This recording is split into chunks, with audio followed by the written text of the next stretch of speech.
Hey y'all. Yesterday after church, I heard the news about Kobe Bryant being killed in a helicopter crash, along with 8 other people, including 3 teenagers, one of which was his 13-year-old daughter. And it got me to thinking about what is really important in life. I didn't know Kobe Bryant. I'm sure he was a fine man. He was a great, maybe the greatest basketball player ever. But when we look at things like this that happen, we've got to ask ourselves some questions about what's really important in our lives. Kobe made more money than I could ever make in a lifetime, 10 lifetimes probably. And yet, at the age of 41, so young, he was strong, he was smart, brilliant, uh, poured his life into other people. Uh, by all accounts, a great dad, had lots of money, lots of success. And yet, at 41, it's all over. As I was thinking about this, I thought about the time when Jesus was asked about what are the greatest commandments in the Bible. And he said, well, there's two of them. The first one is to love God with all your heart, soul, mind, and strength. When we think about this, the bottom line, the most important thing in our life is relationships. And our most important and impactful relationship is our relationship with God. Jesus said, love God with everything that's in you, your heart, mind, soul, and strength. This actually comes from a passage in Deuteronomy chapter 6 called the Shema passage. Hear, O Israel, that the Lord thy God is one. You shall love him with all your heart, soul, and mind. This is a passage that the Hebrews would recite in the morning and in the evening, a reminder to them to love God with everything that was in them.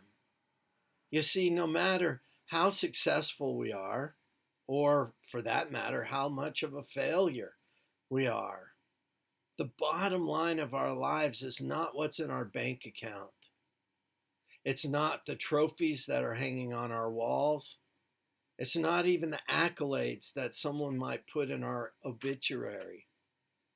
The bottom line is our relationship with Almighty God. I think of Jesus telling the parable of the rich man who had such a great harvest. And he said, you know what, I'm going to just make barns and put my harvest in, and then I'm going to eat and drink and be merry. And what did Jesus say?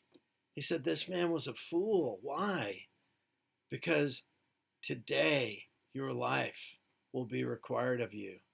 And then whose will those things be that you've laid up for yourself?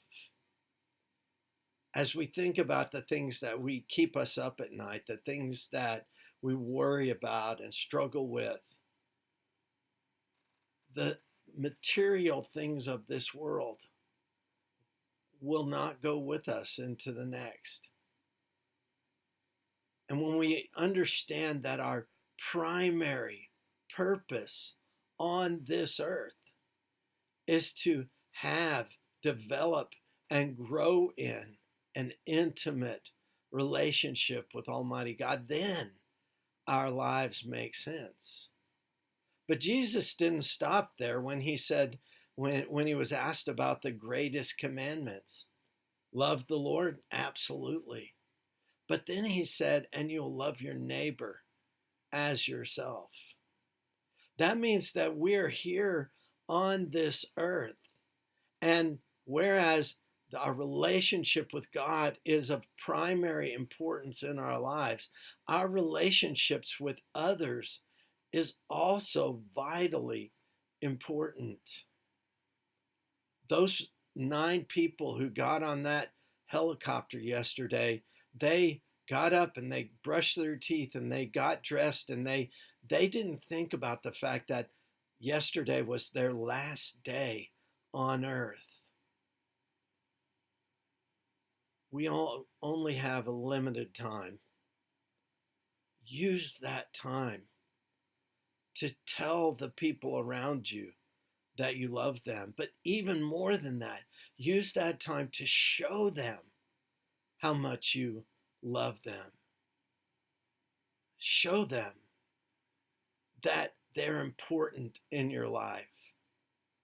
If you have struggles, struggle through, because it's important to make sure that those relationships are worked through, because that love of people that comes from that love of God that He gives us is vitally important in the way that we live. Folks, none of us know if today is our day. None of us know how much time we have. But we do know that today we can live for Christ. We can grow more in love with Him. And we can allow His love to flow through us to those around us. Build relationships and allow His love to flow through you to a world that desperately needs it. My prayers, and I'm sure yours are as well, for Kobe and his family, and for the rest of those families that are grieving. I don't even want to imagine what those parents are going through having lost children, and those spouses are going through having lost their partner. Our prayers are with them, and that God would be their comfort and their guide. If we can learn anything through this, it's to love those who are around us as we love the one who's given them to us. God bless you.